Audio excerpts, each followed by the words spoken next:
When you leave this video, you're going to understand very clearly why some relationships work and some relationships don't work. There are two primary types of relationships as far as I am concerned.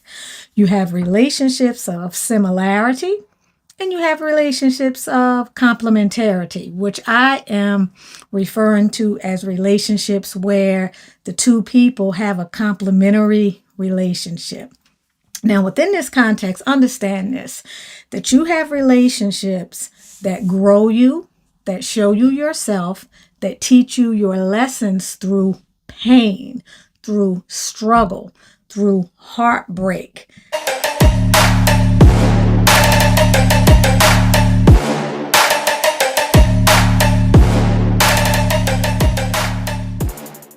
Sometimes people learn lessons that can destroy their lives or that have the potential to destroy their lives. Something catastrophic happens because they refuse to learn a lesson. When you graduate from those types of relationships, the next kinds of relationships that you're fortunate to have, if you are elevating each time along your journey, are relationships where your pain, it doesn't exist at the level of the relationship. Your pain may be happening through things that happen in the external reality or through something that happens, like a grief from a death in the family, or maybe there's an illness. But the relationship itself is not going to be a source of that kind of pain. You will heal and continue to grow within an environment that is very nurturing, that is very loving. So the kinds of lessons that you get and the kind of ruptures and breaks that you may have, if you want to even call them that, they mend very easily. And then you move forward. You don't have to keep repeating those cycles over and over and over. Those relationships tend to be relationships of complementarity.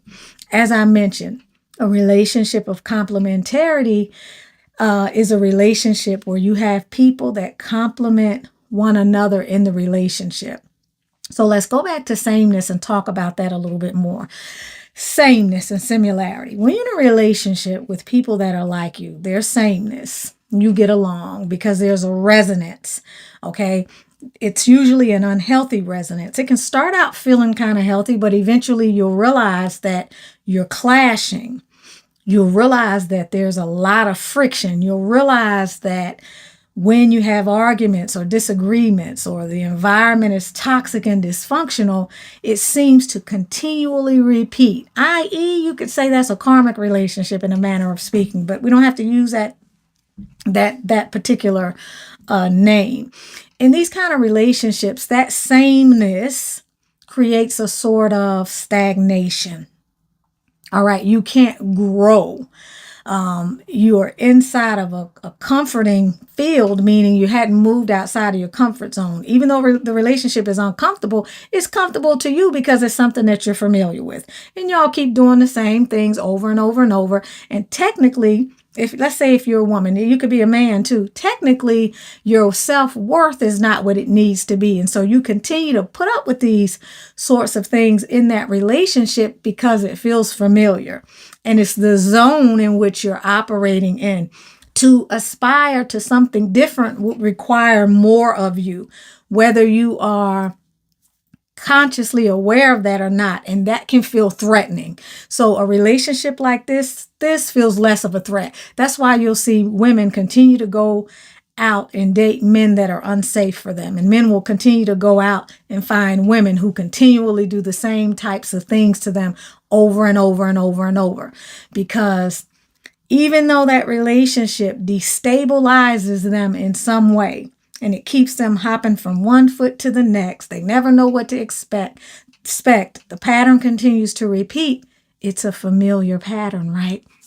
So in sameness, the relationship is designed by God, the universe, source, or however you want to explain it, for your growth. It is a classroom.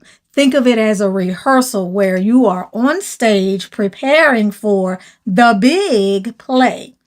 And the big play is not that relationship, the one that's creating the drama and the turmoil for you. Although you are swept up in the fantasy and the illusion, and you think it is, and you may have even been hurt by that relationship, you could even be still, unfortunately, clinging to the past and romanticizing that relationship, but it was never designed to keep you.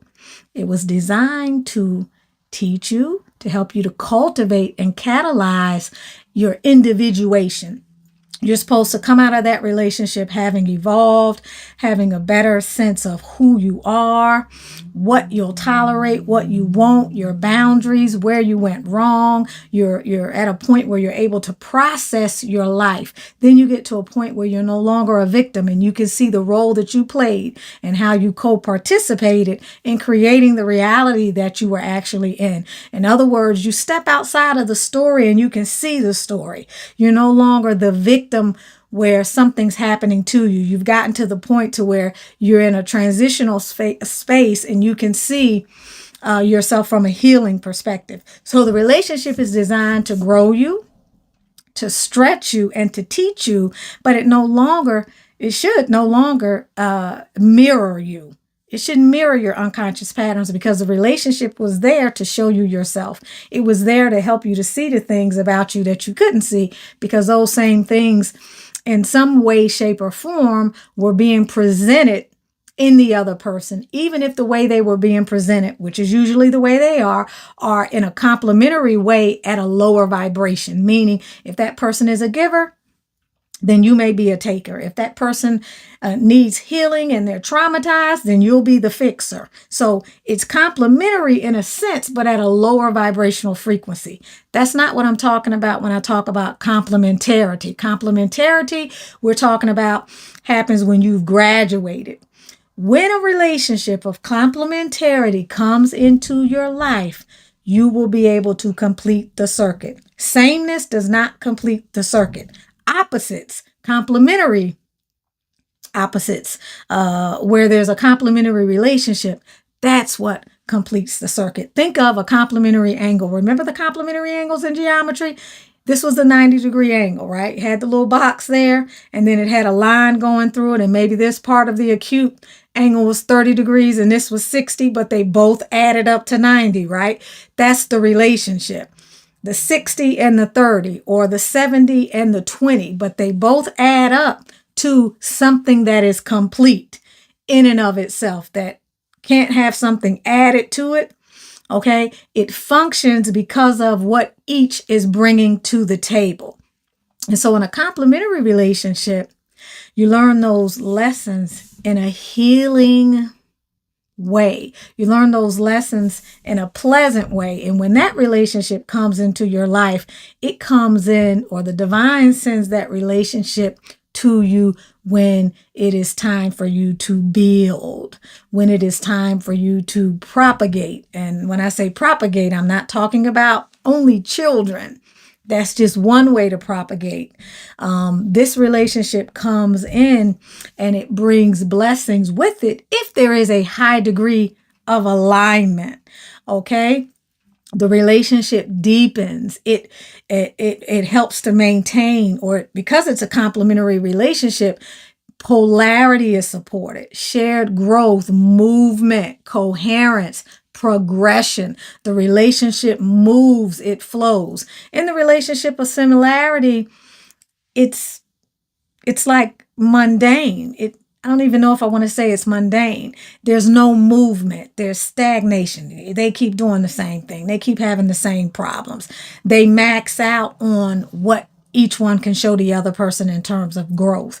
But in a relationship of complementarity, you have two wholes coming together and they form a complement. They complement one another. And in that shared wholeness, that relationship catalyzes both people's evolution. So understand, when you are in a relationship, it is going to be one or the other. If you find yourself constantly feeling like you're on a treadmill and the same things keep happening and the same level of toxicity and dysfunction, and maybe it shape shifts. Maybe it's not happening this way, but it's kind of still happening that way. And the relationship just cannot move forward. And you're doing a lot of bucket work.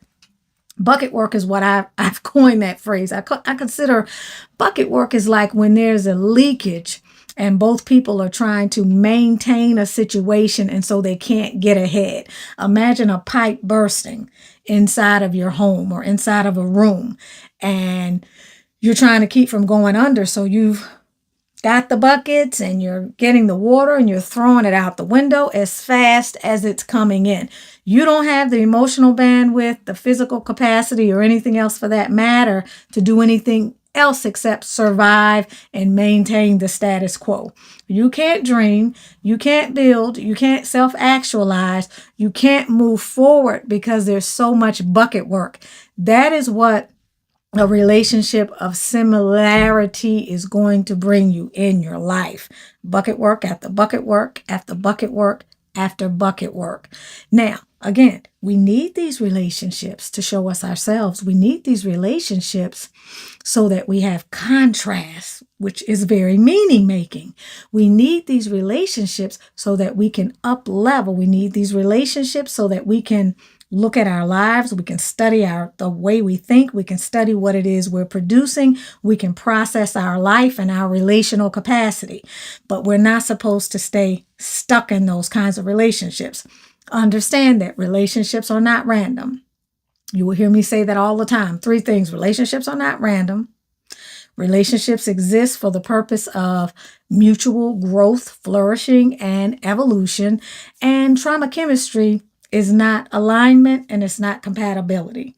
But relationships are not random. And what that means is that any relationship that comes into your life didn't just happen. It comes into your life, obviously for a divine purpose, but in a very practical way because you're a vibrational match to it. It stays in your life because you are a vibrational match to it. Now, when you outgrow it, you'll leave the relationship or the person will fall away of their own weight. But as long as you are in that connection with that individual, until it becomes so uncomfortable that the relationship breaks, it snaps, and you go your way and they go their way.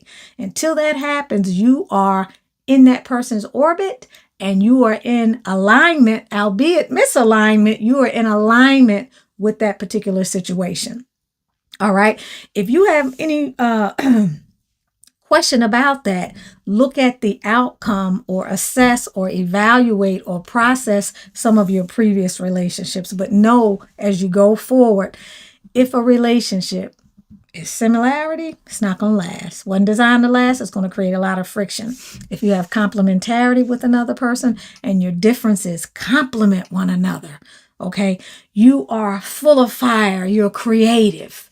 Okay, full of fire, and you've got voltage beyond anything that your partner has seen, but they're very grounded and stable.